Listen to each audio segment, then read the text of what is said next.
You mentioned the synthetic, right? Did you want to talk about that a little bit? Yeah, sure. No, I mean, look, Tell me about that one. somebody That seems like a asked, directional to me.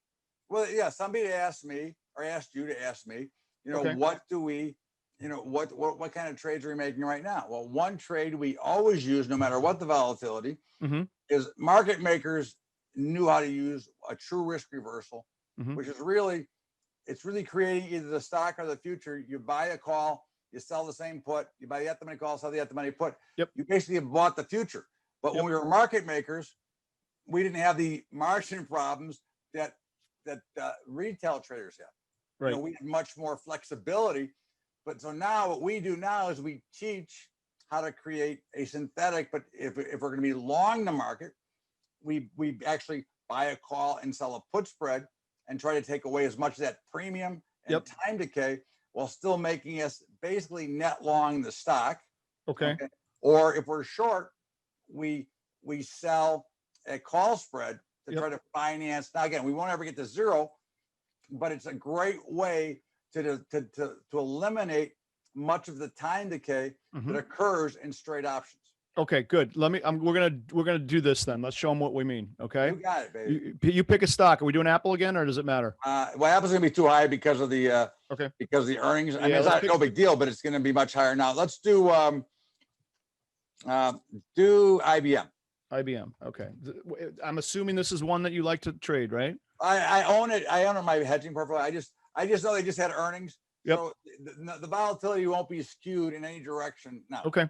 Do you what month do we look at for these risk reversals? I usually go, again, another bonus of being a trader is I can go about 2 weeks or 3 weeks out. Now that will depend on cost and volatility. When volatility is real low, I go farther out. Okay. But when it's real high, I got to come closer in because I want to make sure, for example, so IBM is at 115. So right now, let's make it a long. We'd buy a 115 call. Okay, I'm in November 6th. Is that okay? Is that enough time? Fine for now, yeah. Okay, so I'm gonna buy a 115 call, and I'll draw on the screen while you're talking. Go ahead.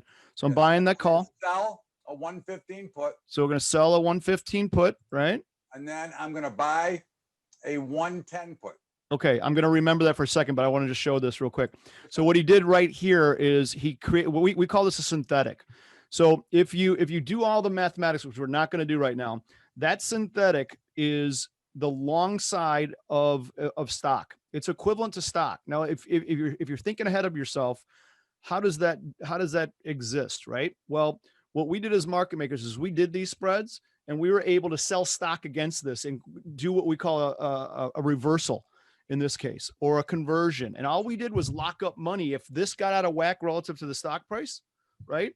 There's an arbitrage. Now, granted, that doesn't exist anymore because of computers, but that would happen. So this is exactly the same as long stock. And it's going to be very close to the price, if you do all the math, of 115.06, less interest, dividends, all that kind of crazy stuff. Okay. Right. Yep. So that's 2/3 of this trade right now. Okay. Now the last third of this trade is, I think you said, Bubba, we're going to buy the 110 put. Was that right? Yes. Okay. So we're going to buy this put. We make this a 3-legged spread now. Why that last put? I think I know the answer, but go ahead. All right, well, the reason you buy the extra put in this case is now we have taken a trade that in theory had $11,500 worth of margin, okay, to down to the margin to control the 11,500 is $614. It's a $1.14 debit that we're paying. Okay. Plus, we always have to count in the spread risk, which is 5. So it's $1.14 debit, $5. So we're controlling an $11,000 worth of inventory for $614. Right. We're also, if you look at it from a different side, if you want to buy the straight call at 115, let's say you're going to pay midpoint, so that's 279. Yeah, thereabouts, 280, call it. Well, we're buying that same call for $1.14. Right. Exactly. So again, we're taking as much advantage of the market as we can. Now, for those who have a little bit bigger risk tolerance, you can actually go put away the 110 put, take that off. Okay, let me take that off. And now go down to the 105 put. Okay. So I've just changed this trade to a 40-cent cost. Yep. The difference is now is my margin or risk is what? it's $10 on the spread. Mm-hmm. So it's 1,000, and it's $40 or 40 cents. So it's 1,040 instead of 614. But now I do have the stock, and now that is the actual, almost the absolute stock. Right. Right. And this is just, you know, you do this little put. This is the nuclear fallout protection. You know, right? It's called breaking the wing. If everybody gets technically, that's what you're doing. You're all you're doing is taking your margin out so that it allows you to trade. Yep. And you can then trade at a bigger size. Listen, we don't want anybody to ever over leverage, but you can trade a little bit bigger and make positions like this and not worry about the time decay, because the time decay is non-existent with this trade. Right. No, that's great. And you made a point earlier. I want to just make sure we emphasize it. To do this same thing with IBM stock, it's $115 entity, right?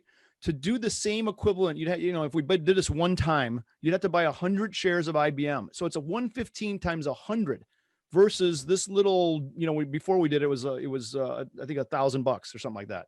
That's a major difference. And you are in effect making the same sort of play by using this option play that you are by buying the IBM stock straight out, right?